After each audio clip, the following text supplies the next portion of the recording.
Haribo! Haribo!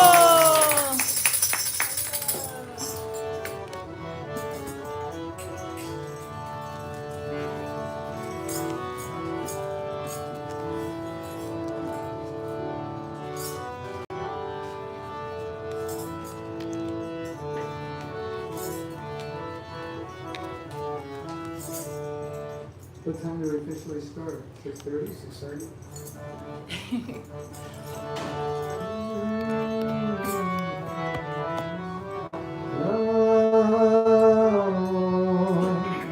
Vishnu Padaya, Vishnu Krishaya,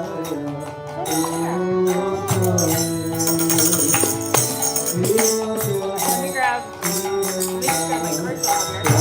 here.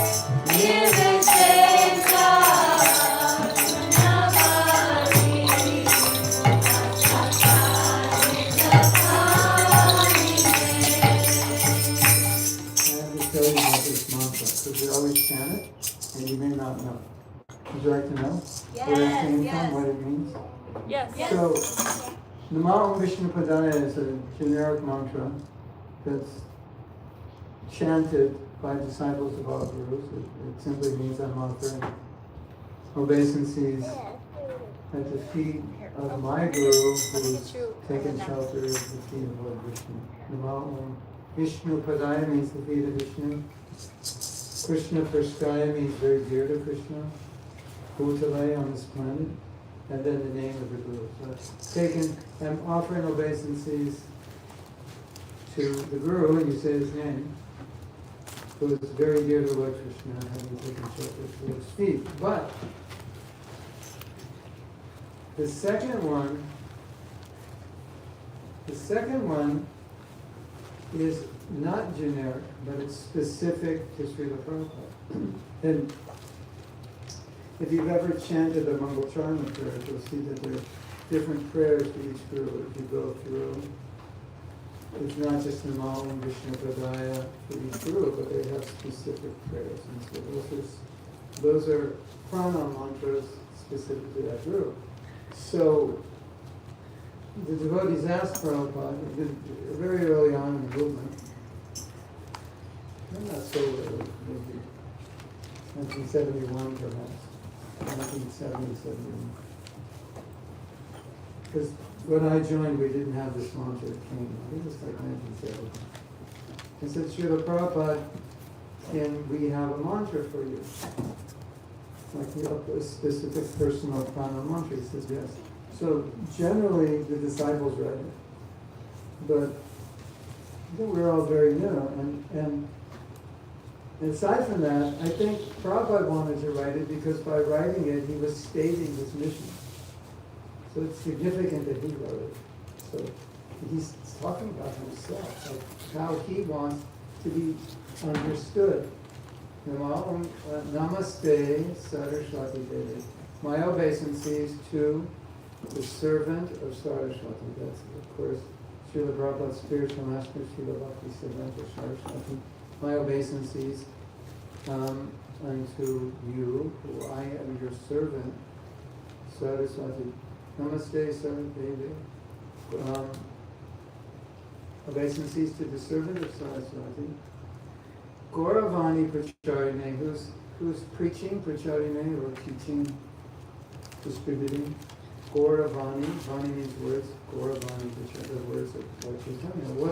What are the words of Lord Chaitanya? What is Lord Chaitanya teaching? He's teaching prema. He's teaching the highest prema.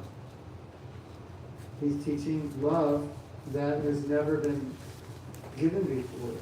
The love of Radharani, the love of the gopis, the residents of Vrindavan, super high love. That's what he's teaching. And we can all get that love, and it's all very rare and it's all very special. So, when we say Gauravani Pracharine, teaching about, like, who was teaching about Lord Chaitanya before Prabhupada? Who even knew? Nobody. So, that's very specific and important. Gauravani Pracharine. And what is the effect of the teaching? Nirvisesha Shunyavadi. Who knows what that means?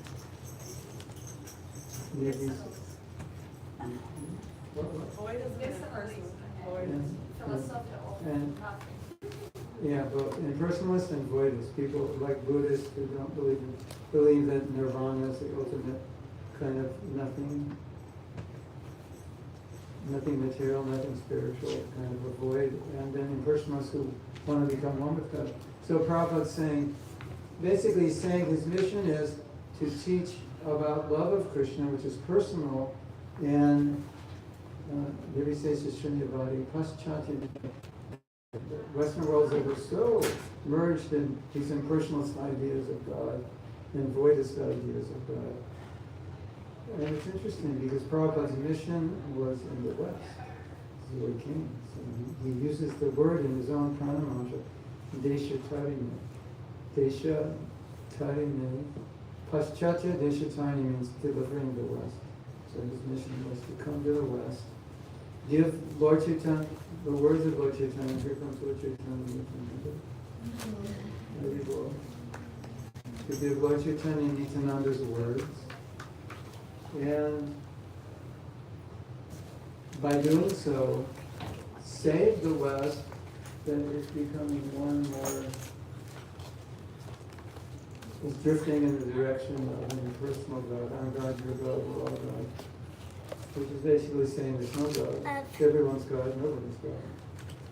There's no God, everybody's God. So let's chant it again now that we know what it means. It's good to know what it means. Right? And then I'm going to also explain what the Mahatma means, because we chant it, we should know, right?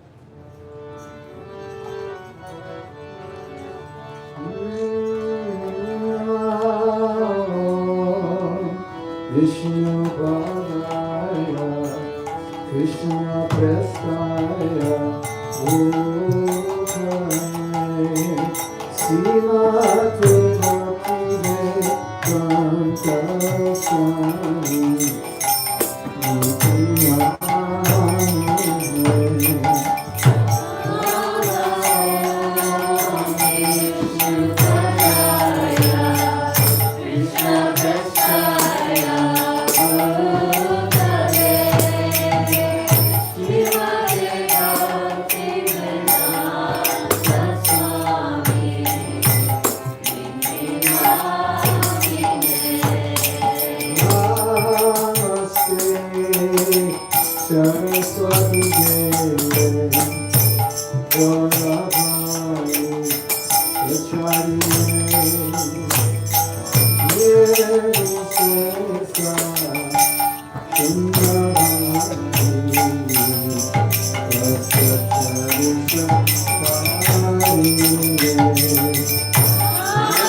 Okay, now we have to explain the Panchatattva Mahamantra. So, Lord Chaitanya descended with 4 associates. So we say Sri Krishna Chaitanya, That's Lord Chaitanya. Prabhu Nityananda, which is Lord Balaram Krishna's brother, who came as Nityananda. Sri Advaita was the incarnation of Mahavishnu, who creates the universe. Gadadhar, which is actually a partial expansion of Radharani, and Srivas, which is Nardamuni, in case you know all these personages. But even if you don't know them, Lord Chaitanya did something very special. And it's really important to understand what he did. Would you like to understand what he did? That's very special. I mean, like sometimes we kind of think we know, but we may not know in depth or in 360 degrees. So, traditionally, if you were to chant a mantra, a Vedic mantra, for example, the mantra, number one, the mantra would have no power if you didn't receive it from the Guru. But you'd have to be initiated by that Guru to receive it. And to be initiated by that Guru, there were many requirements. Some, even if you go back far enough, requirements by birth. You weren't born in a certain status, spiritual status. So, when Lord Chaitanya came to give the Hare Krishna mantra, then there was no requirement. It's like we can ask anyone on the street, oh, why don't you say this mantra? So we don't say, well, we won't let you say the mantra until you are not eating meat, or are celibate, you're not taking drugs, you're not gambling, you have to take a bath first. You have to do it before the sun rises. We don't say that. But if you're given a Gayatri mantra, which many of us have, or many of you will someday have, you have to chant that when the sun rises. You have to chant it at noon, you have to chant it at sunset. And you can't chant it unless you're living in the mode of goodness, a very pure life. And if you're not living a pure life, it doesn't work. And not only that, these mantras will not take you to the highest level of spiritual life. They'll take you to a higher place, but not as high as the Hare Krishna mantra. So the Hare Krishna mantra takes you higher, but if you think of it as a circle, in all the Vedic mantras, there's a circle inside, which is smaller. The Hare Krishna mantra goes down lower because it picks up everybody and it takes everybody higher. And in Vedic mantras, like, you have to start higher and it won't take you as high. So,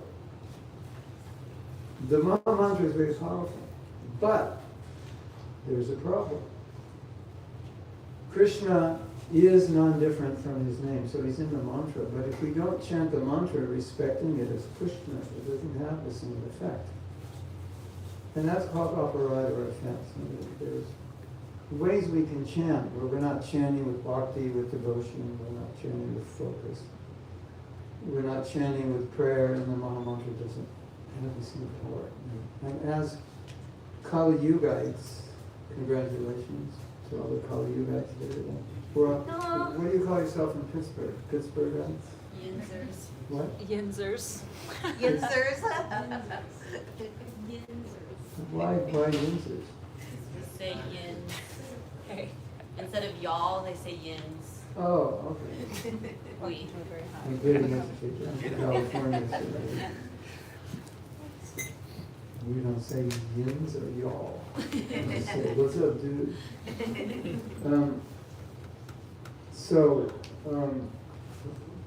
In this age, Kali Yuga is a very materialistic age. And by nature, we're not as spiritually pure as we would like to be, as people were hundreds or thousands of, even hundreds of years ago, but especially thousands of years ago. Anyway, so the Maha mantra, to chant it properly, is very powerful. But if we make offenses, it interrupts the power. And offenses are like distraction, and as I was saying, we're kind of just chanting. You ever just chant? Just chant like a robot? Something like that. Disconnected.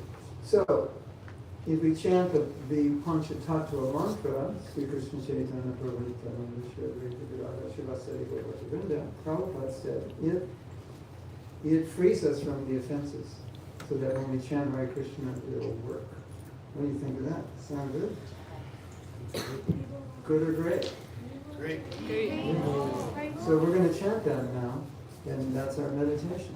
Just like we're getting mercy of Lord Chaitanya by chanting this name. Sound good? Sri Krishna Chaitanya Prabhu Nityananda Shri Advaita Gadadhara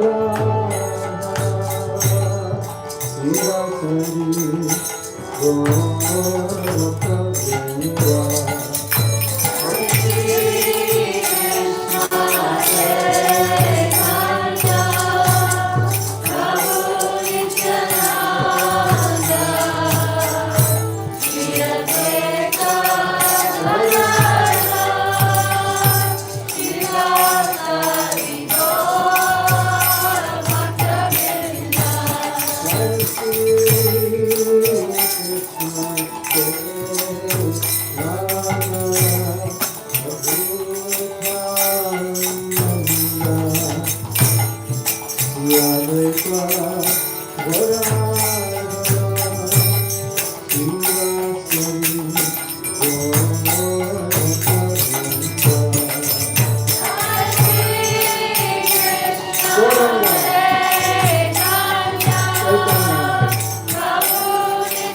Explain to you what the Mahatma means, and you probably are thinking, but I already know what it means, and you probably do. But let's try to go deeper. So, the spiritual master of Srila Prabhupada is Srila Bhaktisiddhanta, and the spiritual master, the father and spiritual master of Srila Bhaktisiddhanta is Srila Bhaktivedanta Thakur. If you go to India, you go to Mayapur, you can go to his house.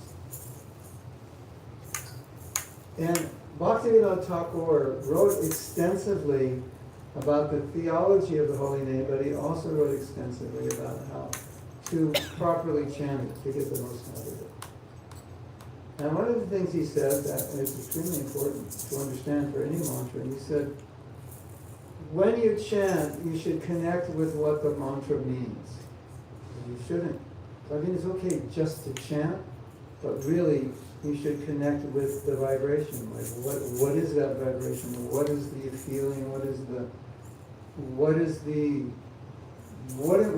is that mantra trying to take us, and how do we like get on the train, so to speak, the bus of the mantra? So, different spiritual masters, we also call them acharyas, have given various meanings to the holy name. And so you might think, well, isn't the meaning just fixed? Like we've heard Prabhupada say, the holy name is Krishna, just let me serve you. I just want to serve you.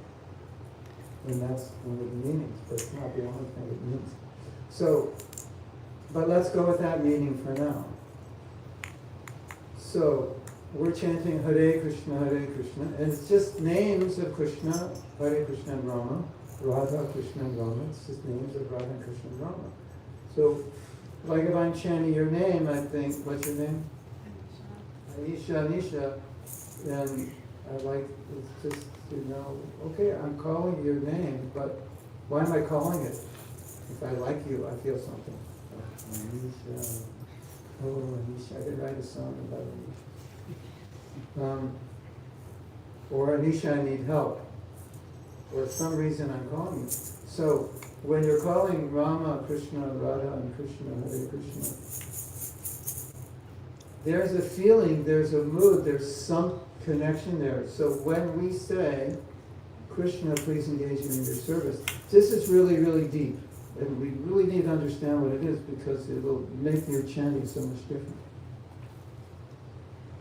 The nature of the soul, you may have heard, the nature of consciousness, the dharma.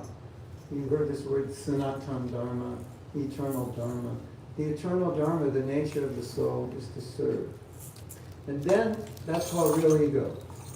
Because in the material world, we use the word ego like someone's proud, they've got a big ego, they're proud. But ego just means identity. So we're not afraid of the word ego, we'll say, no, real ego means I'm a soul, yes? I'm a soul, not a body. But what is that soul? Soul is servant. Then we have false ego. False ego just means I think I'm this body. You think you're that body, you think you're a man, woman, Pittsburgh, a yin or whatever you call it. A yin-yanger. Yinzer. Yinzer. Yinzer. Yinzer. Learn something every day. I think I'm a yinzer. I do not think I'm a yinzer. You're in Yinzerland. You're right. You're a yinzer. So, when we say I am, real ego is I am servant. That's really, I'm servant of God, I'm servant of my teachers, I'm servant of everybody. That's the nature of the real ego. The false ego says, I am master, I am controller, I am enjoyer. In case you don't know why you're here in the material world in this body, it's not you, all of us, is because we think, I am master, I'm enjoyer, I'm controller. And Krishna says, well, if you want to be the master, enjoyer, and controller, you need a physical body to do that. And I will give you a chance, life after life, to do that. So here's your body, and go for it.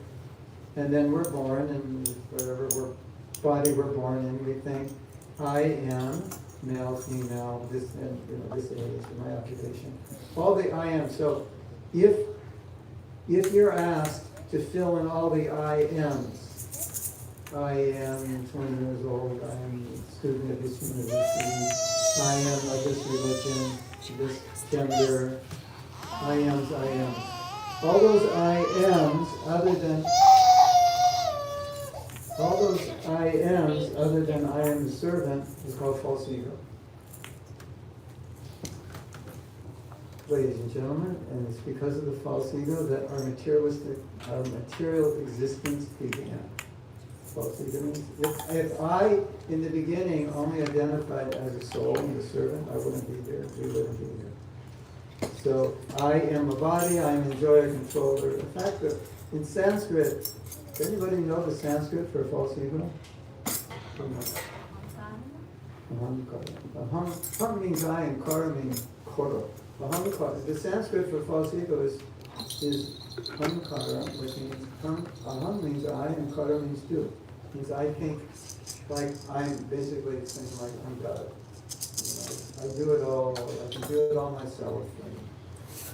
So when we're chanting Hare Krishna and we're saying Krishna, please engage in your service, what we're also praying is to reconnect or purify or reawaken the real ego that I'm a servant. Please help me realize I'm a servant because I think I'm the enjoyer. Because everything I look at, I'm trying to enjoy.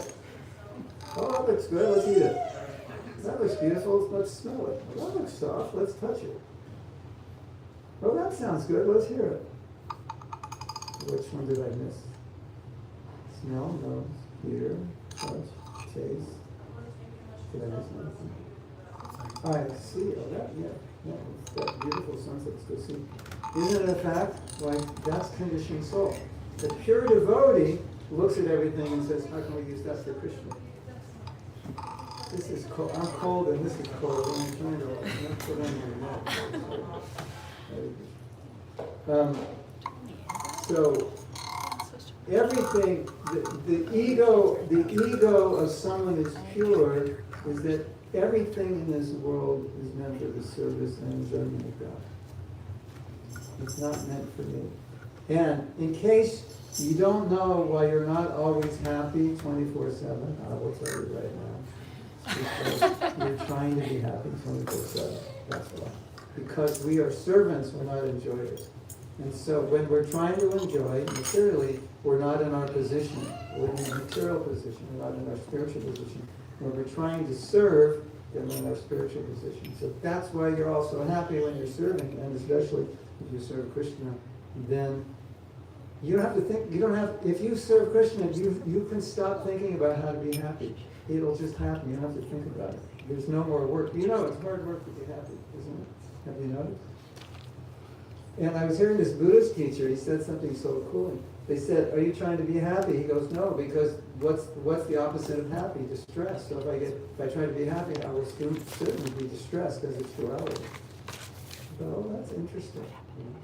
Because when I think about one thing, you always will get the other because it's the fair world.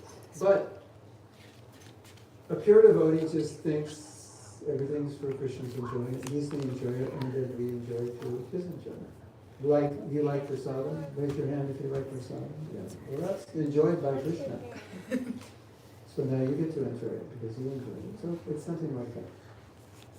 So we're chanting Hare Krishna, we're praying, oh Krishna, please engage me in your service, which is really, Krishna, please give me, awaken within me my spiritual nature as a servant and help me overcome this desire to control, enjoy, exploit.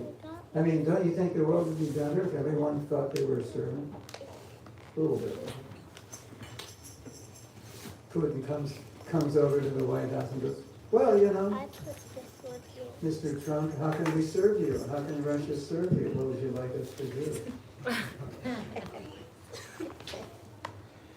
And Mr. Trump says, then how can we serve you? That would be a different world. Okay, so Krishna, please engage me in your service. That is a meaning that Prabhupada gave to us, basically. And so when we're chanting, Hare Krishna, oh Krishna, I have served my mind and senses for lifetimes. Have you ever served your mind and senses? And it's like, every time you do what it says, do it more, give me more, like an addiction.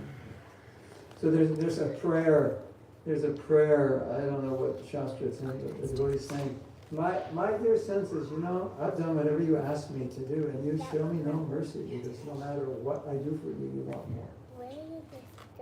You don't give up. We all have that experience, right?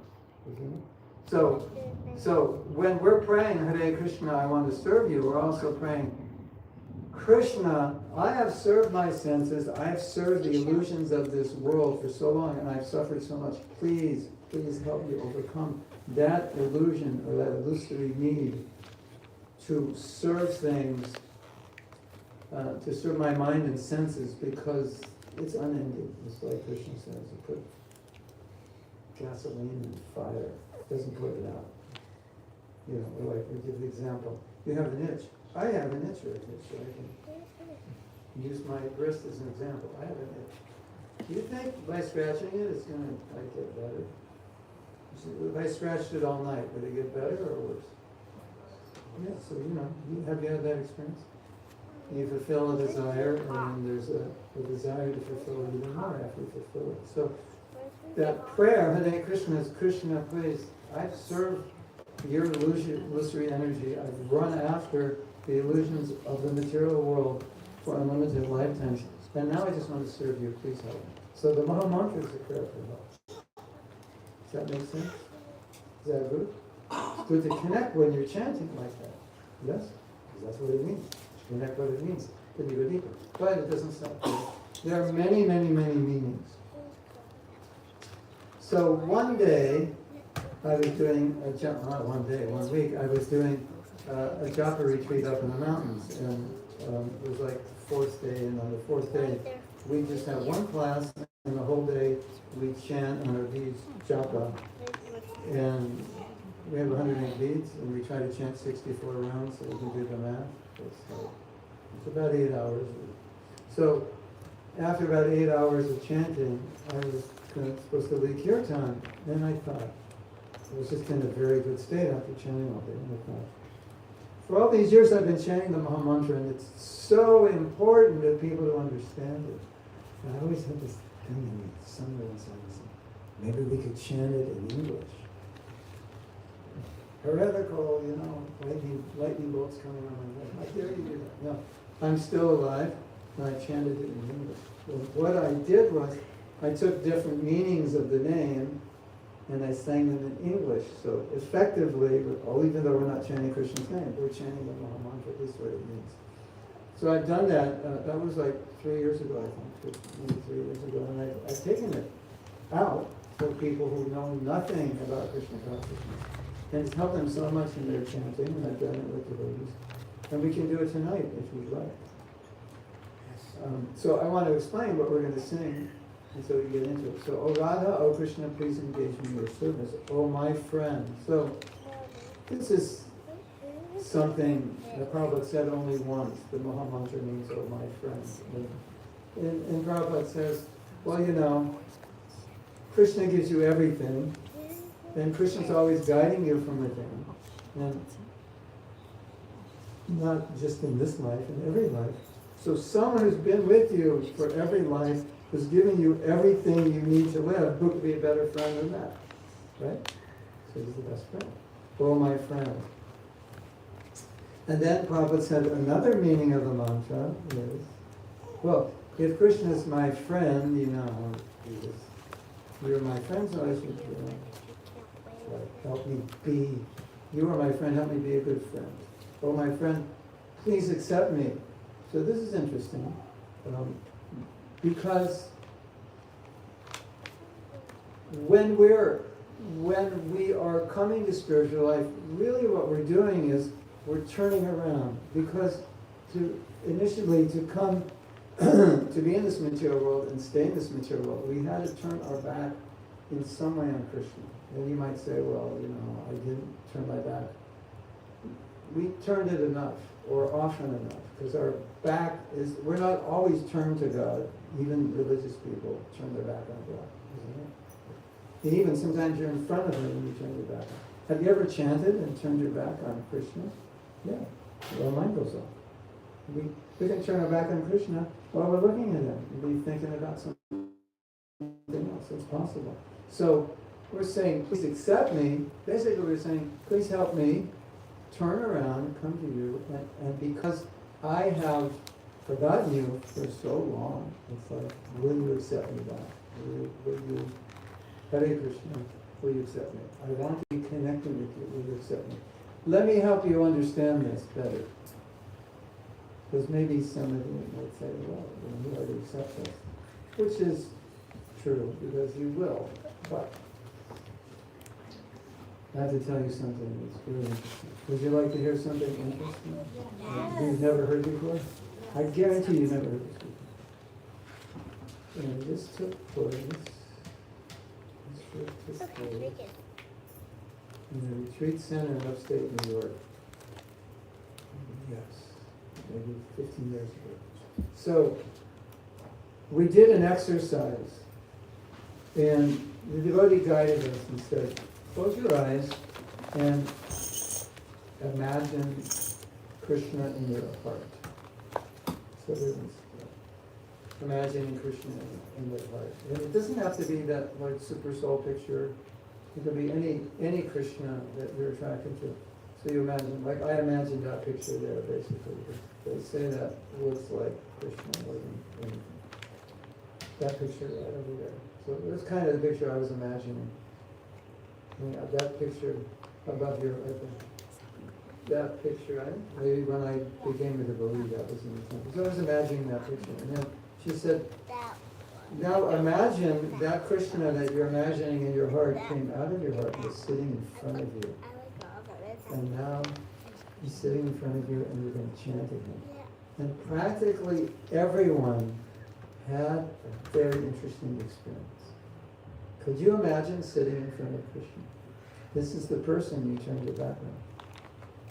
So it was quite an emotional experience of guilt and shame, because you're looking at this person who loves you like anything, and you've been trying to run away from them for millions of lifetimes. Very, very hard. It was hard actually to imagine it. And so that feeling, Krishna, please accept me, I know I ran away from you, like I'm sorry. I want to come back. So that's the Krishna, please accept me. Oh Radha and Krishna, please engage me in your service. Oh my friend, please accept me. That's like, I'm not going to run away from you. Please accept me. I'm here. I want this relationship. Because Krishna consciousness, yoga is just a reconnection. We want to reconnect with it. We want to reestablish a relationship that we left. That's all it is. That's all religion is. And then the last one, these are all coming from different acharyas, but these first, all the ones I've said so far are coming from Prabhupada, and the last one comes from someone else, which is very beautiful. Please bring my heart closer to your heart, because that's what love is about, right? Two hearts. If there's songs like that, two hearts as one. Yes. So bring my heart closer to your heart, which means, well, whatever you desire, put that in my heart. Right? Like my heart should be what you want. That's love. So we're praying because we desire so many things that maybe Krishna doesn't want for us or good for us. Yes? So we desire something, and like, I know Krishna wouldn't want me to do this, but whatever. Right? That's conditioned self, right? Isn't it? So Krishna, please bring my heart closer to your heart, which means, please make my desire your desire my desire. Simple. So, would you like to try to sing it? Yes. It's really, really beautiful. And then, after we sing it, we're going to chant. And the whole idea is that we're singing it in English to create the mood, so that when we start chanting, we chant in that mood. Now, so I have to explain this. It's like when we cook for Krishna, we make so many things. But the real ingredient, what's the most important ingredient that we put into the offering? Love. So you cook so many vegetables, bread, sweets, savories, and you put it all on plates. But those plates, those preparations are really placeholders so you can put your love on those and offer your love to Krishna. That's really what it is, isn't it? It's kind of like an excuse that, of course, you cook with love. So you're preparing everything with love. You're putting your love into that preparation. So those vegetables and fruits and grains are holding your love, and then you offer it. The Maha Mantra is holding your prayers, it's holding your love. So when we're chanting like this, we're putting all those meanings, all the emotions of those meanings into our chant. That's what we're doing. So it's like the Maha Mantra is what's holding it, and we're delivering that Maha Mantra to Krishna with all those prayers on it. Is that beautiful? Some of you may know this, but you just have to, try to sing along with me when you pick it up. How many of you have heard me sing this before? 1, 2, 3. So you can help everybody else.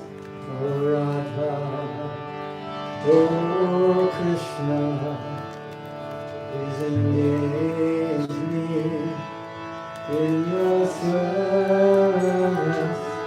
Oh my friend, please accept me.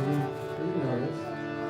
Bring my heart closer to your heart, oh Radha. Oh Krishna, please engage me in your service. Oh my friend,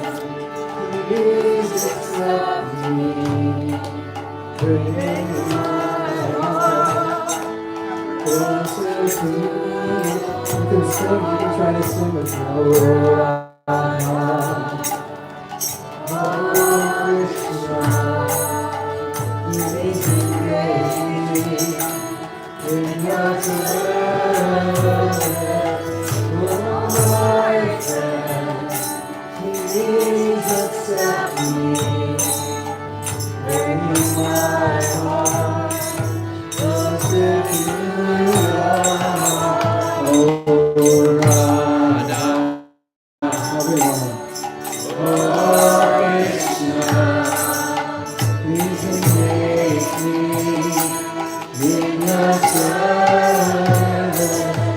Oh, my friend, please accept me, bring my heart closer to your heart. Oh, Radha, oh, Krishna, please engage me in your service. Oh, my friend, please accept me, bring my heart closer. Sing it a little louder, like you mean it. Oh, Radha, oh, Krishna, please engage me in your service. Oh, my friend, please accept me, bring my heart closer to your heart. Bring my heart to your heart. Bring my heart closer to your heart. Bring my heart to your heart. Bring my heart closer to everybody. Bring my heart to your heart. Bring my heart closer to. One more time. Bring my heart to your heart. Bring my heart closer to your heart. Hare Krishna, Hare Krishna, Krishna Krishna, Hare Hare, Hare Rama, Hare Rama, Rama Rama, Hare Hare, Hare Krishna, Hare Krishna, Krishna Krishna, Hare Hare, Hare Rama, Hare Rama,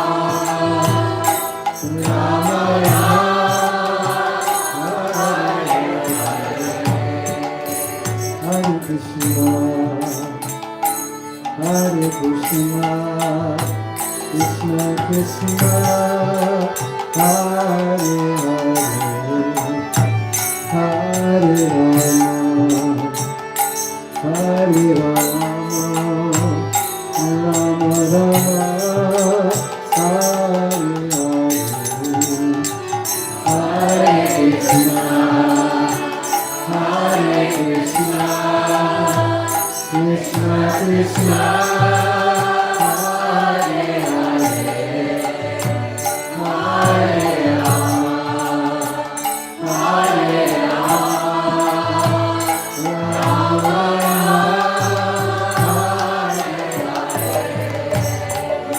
Hare Krishna, Hare Krishna, Krishna Krishna, Hare Hare, Hare Rama, Hare Rama, Rama Rama, Hare Hare, Hare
and a relationship with you.